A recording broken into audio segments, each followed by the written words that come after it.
The pen was shaking in his hand, one signature away from losing everything. A billionaire, broken, silent. The lawyers were ready, the papers were final, the city outside didn't care. Then a voice spoke. Not a lawyer, not an advisor, a black waitress. "Sir, there's something wrong with that document." The room froze. Eyes turned. Respect vanished. She wasn't supposed to speak. She wasn't supposed to see. She definitely wasn't supposed to be right.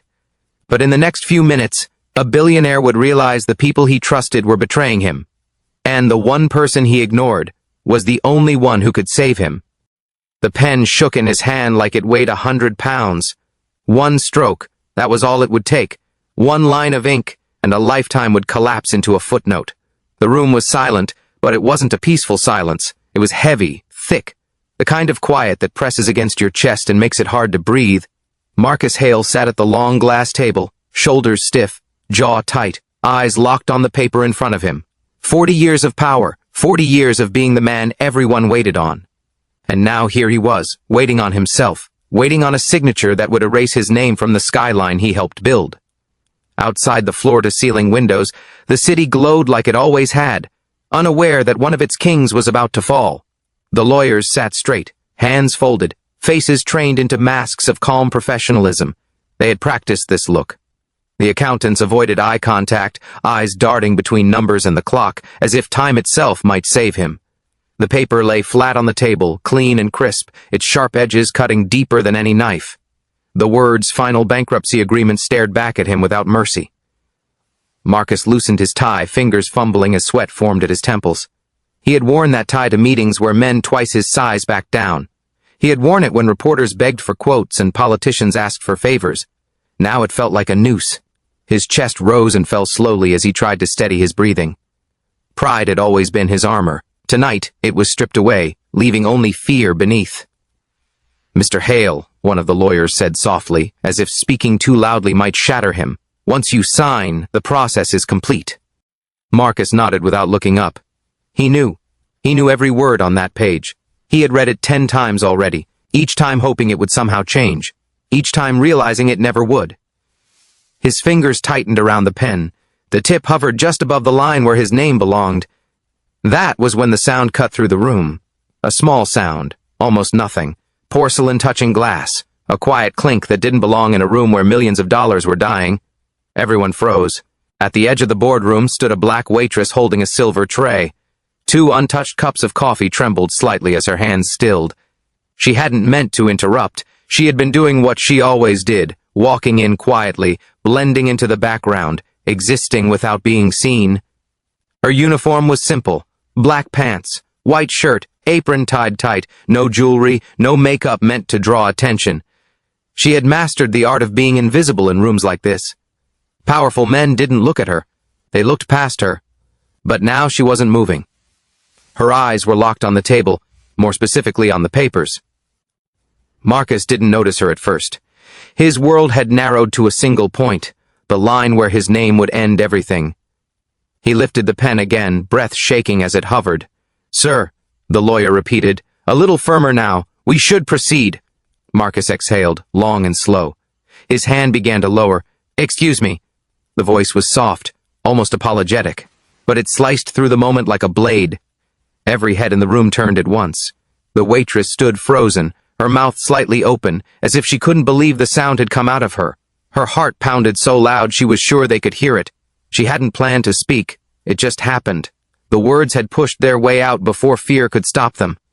"I'm sorry," she said quickly, her voice shaking now, "but that document—" The room stiffened. This wasn't part of the script. One of the accountants frowned. A lawyer sighed under his breath. Another shifted in his chair, irritation flashing across his face. This was not her place, not her moment, not her world. People like her brought coffee. They didn't interrupt decisions like this. Marcus finally looked up. His eyes met hers for the first time. Annoyance flickered across his face, sharp and quick, fueled by exhaustion and humiliation.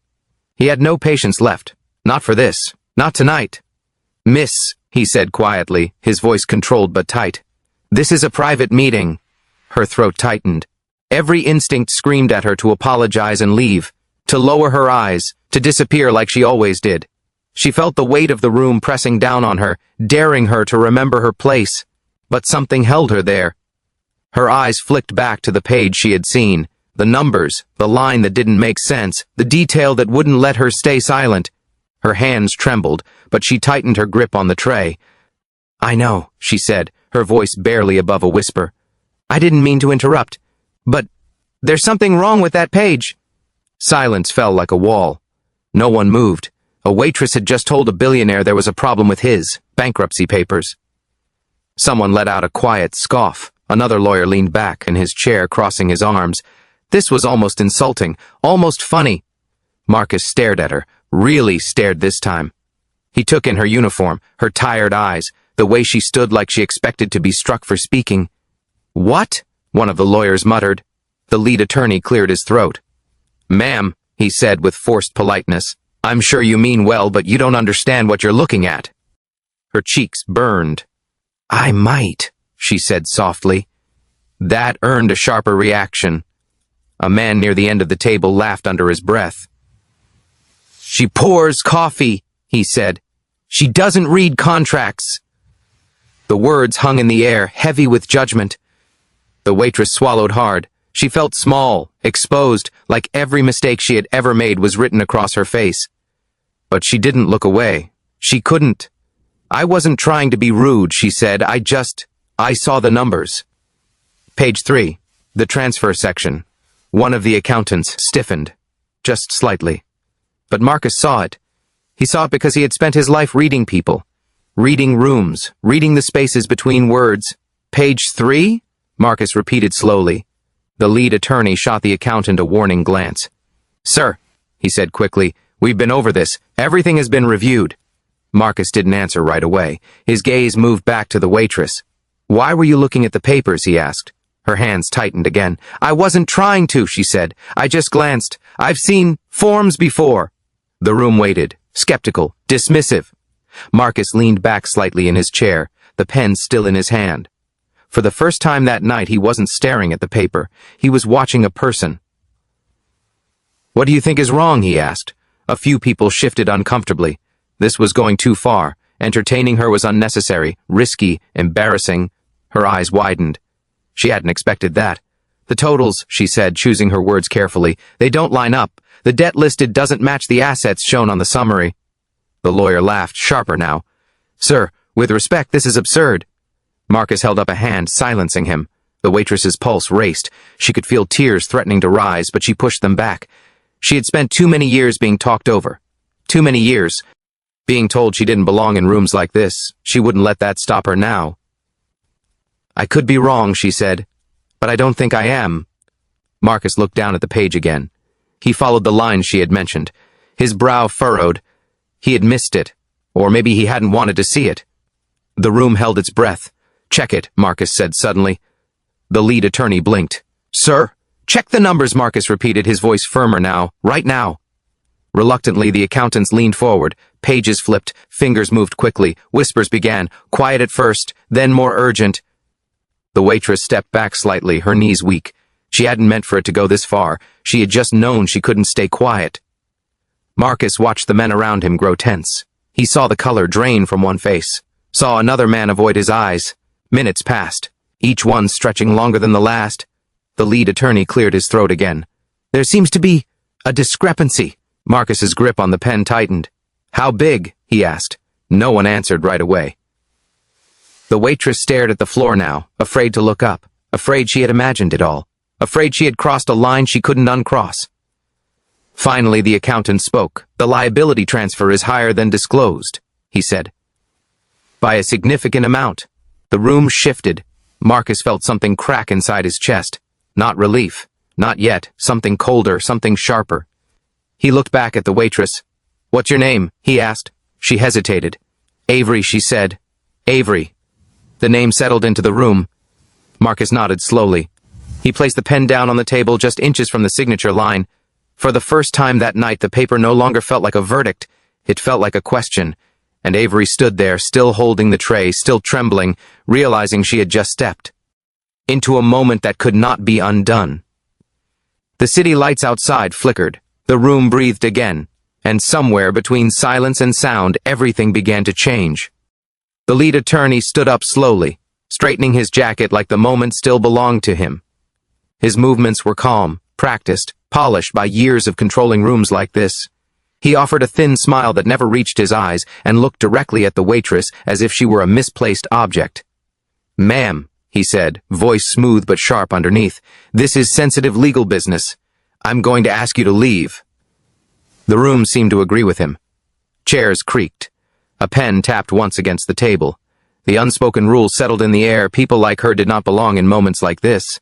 But Avery didn't move. Her name tag caught the light as she stood there, Avery written in plain black letters. Her hands were shaking now, badly enough that the cups on the tray rattled softly. But her eyes were steady, locked, focused on the document spread open in front of Marcus Hale like a wound that refused to close. She wasn't staring at the men. She wasn't staring at the floor. She was staring at the numbers, the lines, the truth she couldn't unsee. "I've seen contracts before," she said quietly. Her voice didn't carry authority. It carried honesty. "Not like this. But enough." A sharp laugh sliced through the silence. It came from the far end of the table. An executive with silver hair and an expensive watch leaned back in his chair, shaking his head. "This is ridiculous," he said. "You're a waitress. Stick to pouring coffee." The words landed hard. They weren't shouted. They didn't need to be. They were the kind of words Avery had heard her whole life.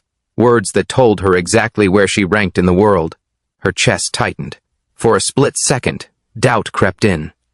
A voice inside her whispered that she had already gone too far. That she should apologize. That she should leave before things got ugly.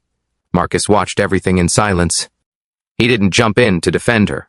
He didn't tell the men to back off. He didn't wave her away either. He leaned back in his chair, fingers steepled, eyes moving slowly between Avery and the men who were supposed to be protecting him. Years of experience had taught him when to speak.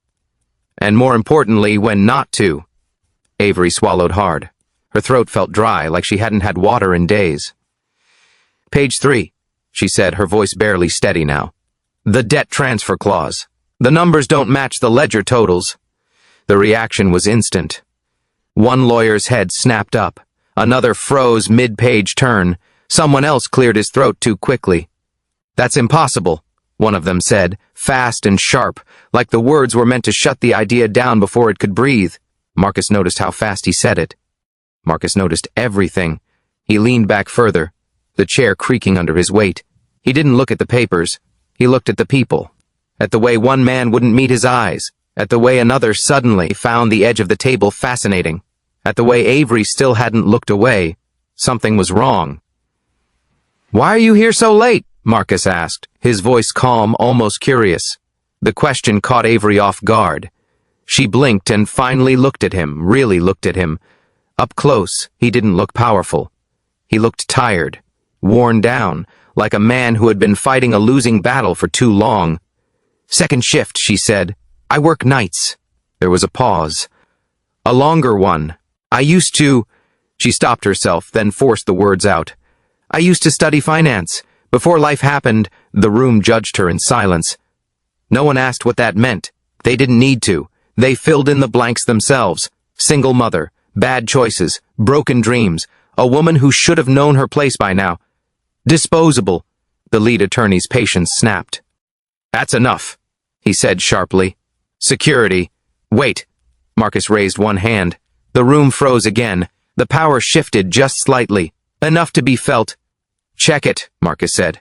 His voice was quiet, but it carried weight, the kind of weight that came from decades of being obeyed without question. The attorney hesitated. "Sir, we've already—" "Check it," Marcus repeated, calm, commanding, unmovable. Reluctantly, they did. Papers shuffled. Pages turned. Fingers moved faster now.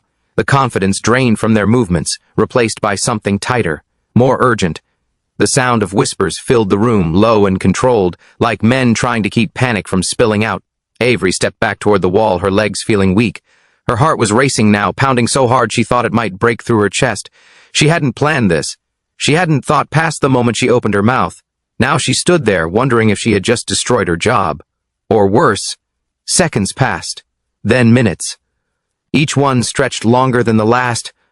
Marcus watched the lead attorney closely. He saw the bead of sweat form at his hairline, saw it roll slowly down his temple. That single drop told Marcus more than any spreadsheet ever could. "Sir," the accountant finally said, his voice tight, "there appears to be a discrepancy." Marcus didn't move. How big?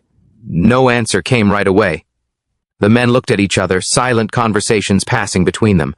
The room felt smaller now, the walls closer. The city outside seemed to fade away as if the building itself was holding its breath. "The liabilities listed here," the accountant continued carefully, "don't align with the asset summary. There are additional transfers embedded in the clause." Marcus leaned forward slowly. "Additional transfers to where?" Another pause.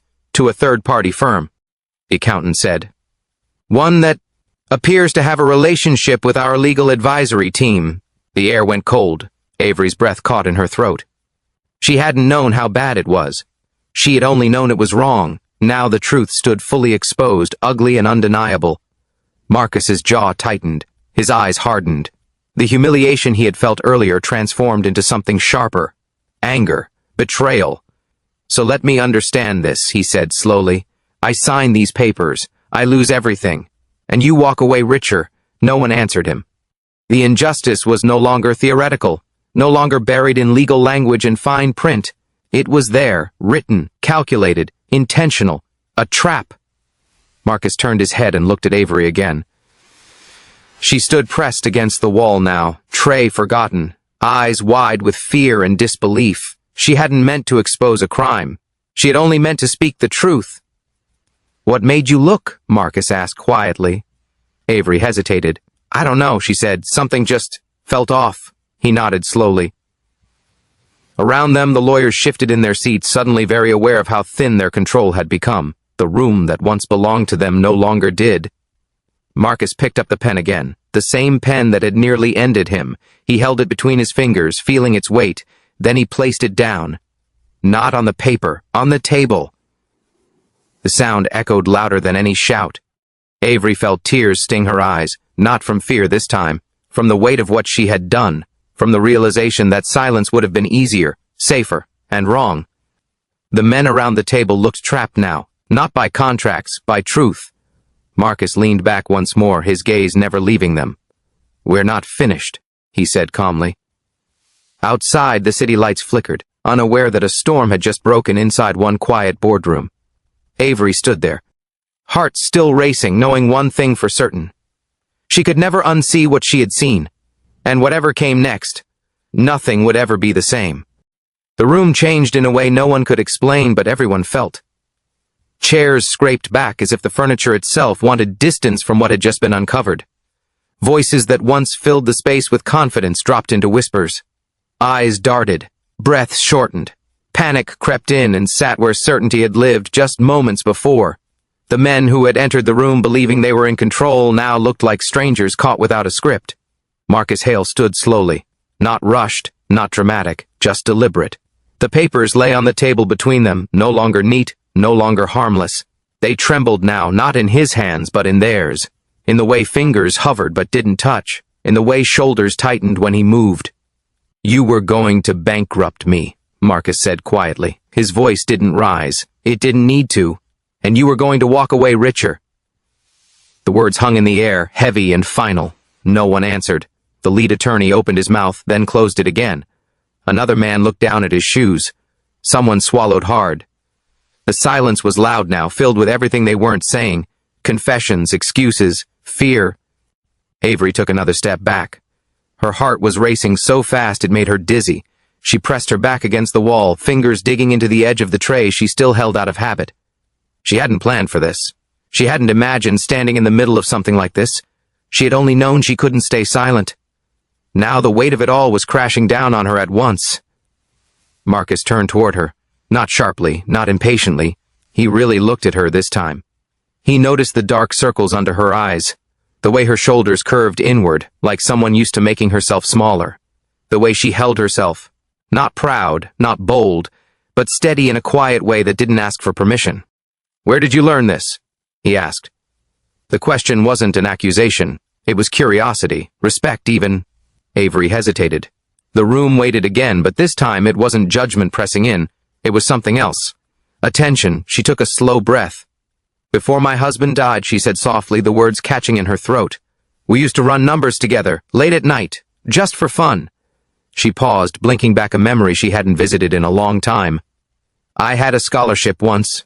Finance. I thought I was going to be someone. Her voice didn't crack, but her eyes did. Then life happened, she finished quietly. No one spoke. The room felt smaller now, like the walls had moved closer to listen. The billionaire who had everything sat at the head of the table, surrounded by wealth, power, and protection that had failed him when it mattered most. The waitress who had lost everything stood near the wall, holding a tray, wearing a uniform that made her easy to ignore. And yet, only one of them had acted with integrity when it counted. Marcus looked back at the papers. Then, without warning, he grabbed them and tore them in half. The sound was sharp, violent, paper ripping through the air like a gunshot. Everyone flinched. He tore them again and again, smaller pieces now. Shredded proof of a plan that had almost destroyed him. He dropped the scraps onto the table and let them scatter. "Get out," he said. The words were calm, cold. The lead attorney stood up fast. "Marcus, let's talk about this." "You're fired," Marcus said, cutting him off. "All of you. Faces drained of color. You can't." One of them started. "I just did," Marcus replied. He reached for his phone and dialed a number he hadn't wanted to use. When the line connected, he didn't lower his voice. He didn't step away. "I need federal investigators," he said. "Now." "Fraud. Attempted asset theft. I have documentation." The room erupted into motion. Chairs scraped. Voices rose in panic now. Someone tried to explain. Someone tried to bargain. Someone tried to blame someone else. Marcus didn't listen. Security arrived, then more calls. The trap collapsed under its own greed, right there in the room where it had been set. Men who had walked in believing they were untouchable now stood frozen, waiting to be escorted out. Avery watched it all like she was watching someone else's life. It didn't feel real. She felt both invisible and exposed at the same time. No one looked at her now, not because she didn't matter, but because they didn't know how to face her. When it was over, the room was empty. Marcus sat alone for a long moment, staring at the shredded paper. The city outside was starting to change. The dark blue of night softened into gray. Dawn crept over the skyline, slow and quiet, like it didn't want to disturb what had just happened. Later, Marcus walked the hallway outside the boardroom. The building was nearly silent now.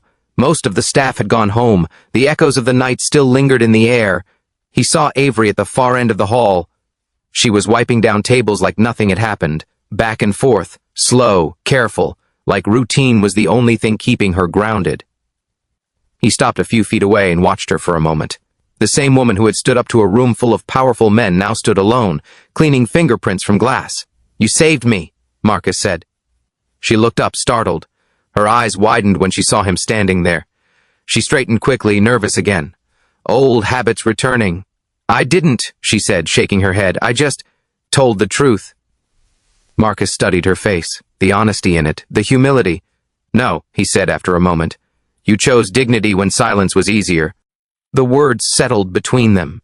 Avery didn't know what to say. She had never thought of it that way. To her, it hadn't felt brave. It had felt necessary, like not breathing. Marcus nodded slowly, more to himself than to her. In that quiet hallway, with the first light of morning filtering through the windows, something shifted. Not in the building, not in the company, in him. He had spent his life believing power came from money, from titles, from being the loudest voice in the room. But none of that had saved him tonight. A waitress had, not because she had authority, but because she had character. Marcus looked at her one last time, at the woman the world had taught him to overlook, and he understood something devastatingly simple. He wasn't saved by wealth. He was saved by courage, by integrity, by a voice that refused to stay quiet. And as Avery went back to wiping the table, and Marcus turned toward a future he hadn't planned, the silence between them carried a new weight. Because once you see the truth, you can never unsee it. Weeks later, the city woke up to headlines that told a very clean version of the truth. Articles spoke of strategic recovery, decisive leadership, and a billionaire who narrowly avoided collapse. Marcus Hale's name appeared again beside words like resilient and brilliant, and the markets responded the way they always did, with confidence and short memory. His company stabilized, the numbers recovered, The storm passed, at least on paper. To the outside world, it looked like another powerful man surviving another close call. But that was never the real story. The real change didn't happen in public. It didn't happen in boardrooms, or press releases, or investor calls. It happened quietly, slowly, in places no camera ever pointed. It happened in the way Marcus began to walk through his building and actually see the people who kept it running, the guards, the cleaners, the waitstaff, faces he had passed 1,000 times without learning their names, faces that had always been there when he wasn't looking. For Marcus, something had broken that night, and in the breaking, something else had finally formed. He slept less, not from stress, but from thinking, from replaying the moment over and over in his mind, the sound of paper tearing, the look in Avery's eyes when she realized the room had finally listened.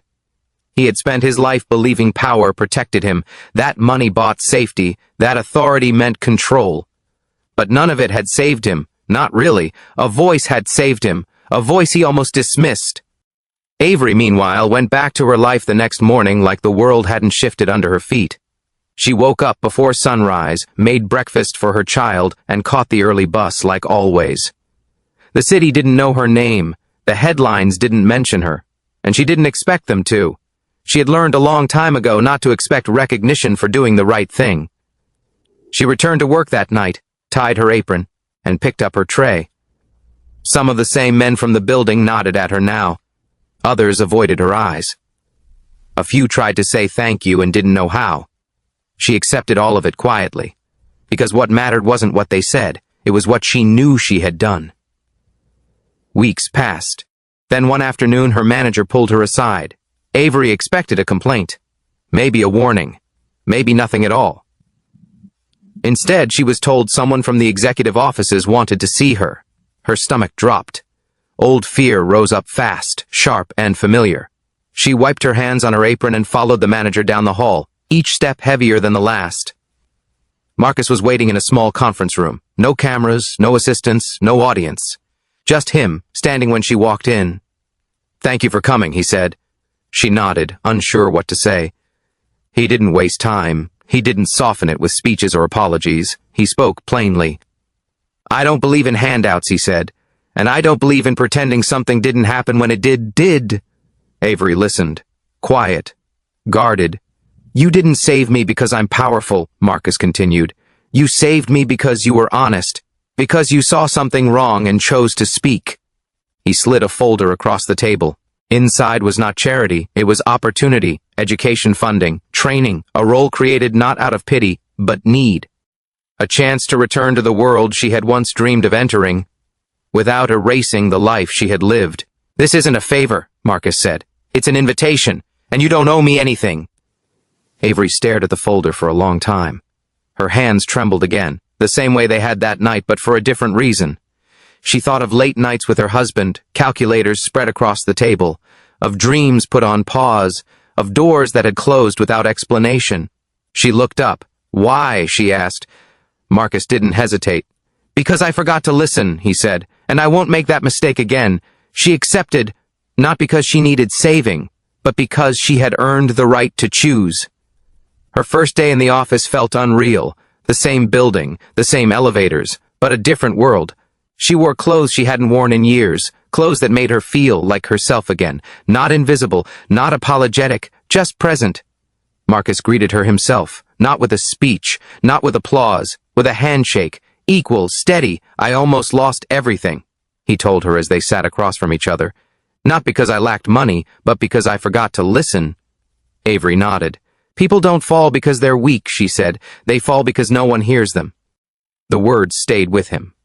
The billionaire learned humility in ways no loss of money could ever teach.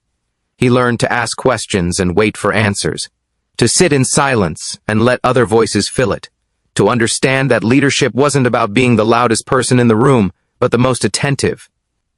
Avery reclaimed her voice without raising it. She spoke when it mattered. She listened when it didn't. She didn't try to prove anything. She didn't need to. Her presence was proof enough. The world didn't stop spinning. It never does. The city kept moving. Injustices still happened. Power still leaned toward those who already had it. But something had shifted, just a little, in one corner of it. Enough to matter, because the story was never about a billionaire saved from bankruptcy. It was about a moment when power bowed to truth, when dignity outweighed status, when a woman society had taught everyone to ignore became the only one worth listening to. And if there is one thing this story leaves behind, it is this: never underestimate the person the world teaches you to overlook. Wisdom doesn't wear titles. It doesn't sit at the head of the table. Sometimes it's standing quietly in the corner, holding a tray, waiting to see if anyone will listen. And sometimes the hand that saves you isn't the one you're reaching for. It's the one you refuse to see.